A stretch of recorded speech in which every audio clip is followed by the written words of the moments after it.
Welcome to Bibuya Farmsville Farm Management System. So in this series of tutorials, we'll be seeing how this farm management system works and the areas in which it covers. So this is a web-based system, and you will be given a link to access the system, and a user account is going to be created for you. So you'll be provided the link with your login credentials that include the email that was used to create your account plus the password. And once you log in, you should be able to see the home page.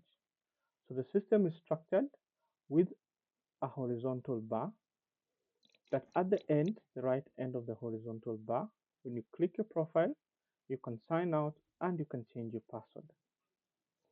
At the very right side, you have a vertical bar that has the different functionality depending on your administrator type. So you can go into user management and manage your users depending on your administrator type. Under the poultry farming section, which we will be focusing in this series, you have your farm configuration that includes your farm departments, your farming items, sales items, farm inputs, farm equipment, suppliers, and the vet doctors. Under operations manager, who runs the daily operations, you'll have your poultry batches. You can view and add poultry records, daily records. You can view and add poultry production records. You can view your poultry feed records and add data to that. You can have your poultry mortality records, poultry vaccine records, your expense records, and your inventory records.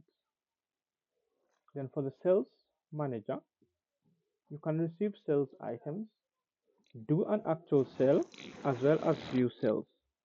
Then the farm director, you can add or change your farm profile. You have your egg summary section, your trade tracking, poultry batch record, and poultry monthly reports, which you can actually view for different months as well as export. In the next video, we'll be looking at how you can configure the system to the poultry farming section, and we will move from there. Thank you. See you in the next video.